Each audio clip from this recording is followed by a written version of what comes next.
Hey everybody, Economic Ninja here. I hope you're doing well. We're going to be talking about the world splitting into two right now. The world's economies are completely collapsing, but it is also what is really scary is the world's economies are splitting into two. We're going from a US dollar based system where it was used primarily for buying goods and services all over the world, right? The world's reserve currency between the United States and Europe, essentially running the world, right? The world's economy now is being split between Russia and China. Both of these countries are taking drastic measures to completely abandon the dollar. And it is going to literally cause a hyperinflationary event in our country when we have no idea, but those dollars are starting to come home to roost and they're going to start rapidly accelerating.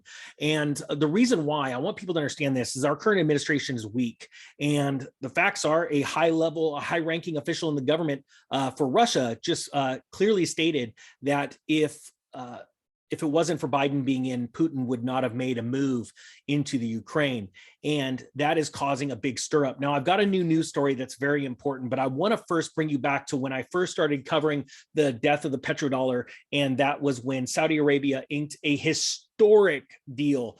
And literally with almost to the day, within a week, 50 years after Saudi Arabia and the US inked a deal that we would provide protection and other things in lieu of, or for Saudi Arabia to price their oil in dollars, right? To sell their oil in dollars. 50 years later, they abandoned that and they inked a deal with Russia. That was catastrophic. But what people didn't realize how bad it was literally the exact same day Nigeria was also signing a deal. And Nigeria is one of the top oil producers as well. They were signing a deal with Russia as well. Since then, since August, we have seen an absolute mind-blowing amount of news where both Russia and China are abandoning the dollar. They are liquidating their dollar reserves. We just saw Israel announce the other day that it is lowering its dollar reserves and it's actually adding Chinese yuan to the deal. And again, we're about to get to a big news story, but the sad thing is I don't think it's going to be a big news story. I don't think a lot of people are understanding. Now, the wealthy people of this world understand, and they're positioning all of these currencies all around the world right now that you're seeing in this photo are being devaluated at a rapid pace. And the reason why you know that it is absolutely happening is because it doesn't matter where you go in the world right now, there is high inflation. Now, the US, I'll say, is one of the higher ones. I mean, as a matter of fact, we have higher inflation than Mexico right now. And I remember the days where Americans would mock Mexico for their inflation and hyperinflationary bouts. I absolutely feel horrible for the Mexican people that have had to go through that, but they had to go through it because their government made bad fiscal decisions, right? Well, guess what? The world are making very serious fiscal decisions right now, and that is abandoning the dollar. And we are seeing it more and more every day. Now, I'm going to go ahead and share this story with you. We're going to share the screen. We're going to talk about this and why it is very important. The news article out of Yahoo News, I'm going to link the story below, is entitled "Iran Seeks to Expand Its Military Cooperation with China." I want people to understand this. First off, people go, "Hey, Ninja, I thought you were talking about going off the dollar standard. This is military." This is exactly how we got Saudi Arabia to agree to price our oil in dollars, is we offered them protection, military equipment, military training, and straight up protection. All right. And China and Russia have been watching the US do this for the last 50 years. And now they are taking a play out of our playbook, and they are doing it as well. See, when Russia agreed to the Saudi Arabia and the Nigeria deal, both agreements included military equipment, military training.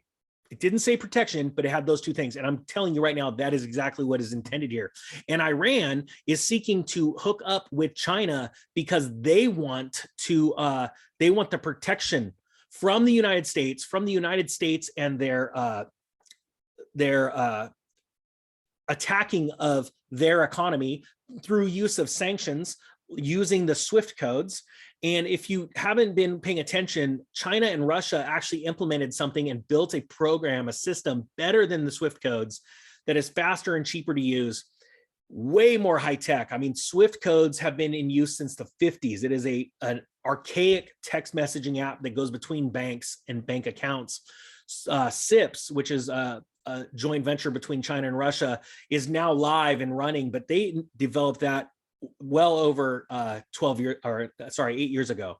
So this is a big deal. Well, Iran knows this and they want part of that system, but not only do they want to do active trade with China and Russia, they want military protection as well.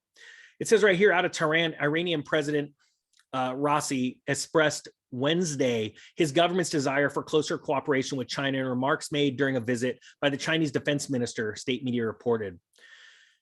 It says right here, a quote, confronting, the ninja starts getting excited and then just can't pronounce any words. Ninja, hold on, you need some more coffee. Let's just, let's keep it real. Woo, all right. Unilateralism and creating stability and order is possible through cooperation of independent and like-minded powers.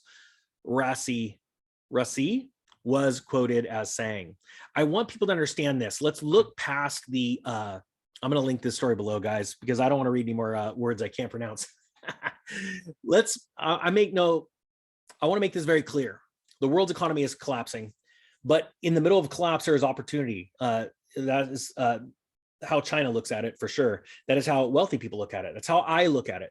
And I want you to look at it as well. But I want you to understand the dangers of this, because even if you're hearing this video and you're not in America, and please do me a favor, put a hashtag the country that you are listening to this video from in the comments below. So if it's hashtag Bulgaria, hashtag Europe, hashtag Italy, hashtag Australia, I want to know what countries you guys are in, right? Because I want to explain this very clearly. No matter where you are in the country, the US dollar is still the world's reserve currency as of right now, even though we know that Powell has admitted it's changing, and we're going to probably most likely see an SDR, a basket of multi-currencies. I want to make this very clear, because there are so many dollars worldwide. There is going to be a hyperinflation, I believe, in America, because all these dollars are going to start coming home to roost and they're going to be deemed worthless. And as many people might be going, ha, look at the dollars going over to America and flooding and making it hyperinflated. I want to remind you that your country holds dollars, right? And if they don't get them back in a certain time, they're going to be deemed worthless too. So a certain point of the debt that you hold, your country holds, is going to be affected. And in this case, in the US dollar's case, since we have been exporting inflation all over the world, doesn't matter, I'm trying to point to a part in the, I always screw that up. Since we've been exporting our inflation by printing money and selling it to you, and taking your natural goods, which I'm going to be honest with you, I believe is theft, but fiat currency is a theft anyway. It's just debt and death.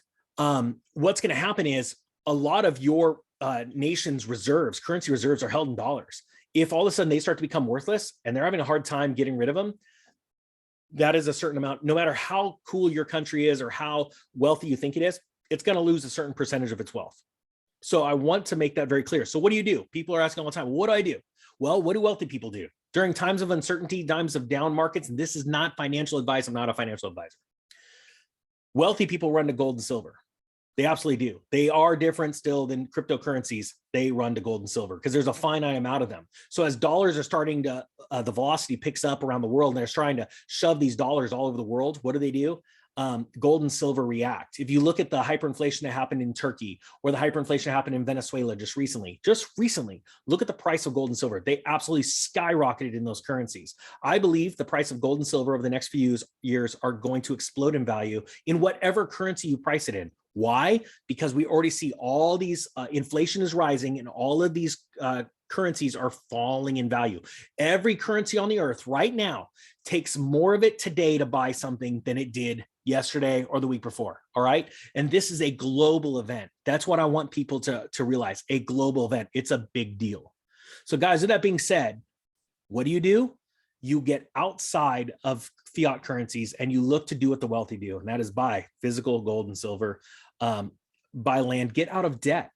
Now, a lot of people want to play that game. Hey, well, I just want to hyperinflate the debt away. I think you're going to be lucky to see if you get a bunch of raises that you could just hyperinflate your debt. The government wants to do that, but I don't think they're going to let the common man or woman do that. It's sad, but true. So how do you do it? You invest like them and you buy gold and silver. Guys, central banks all around the world are buying gold like crazy right now. And I just want to invest like the rich people. So then I'd be rich.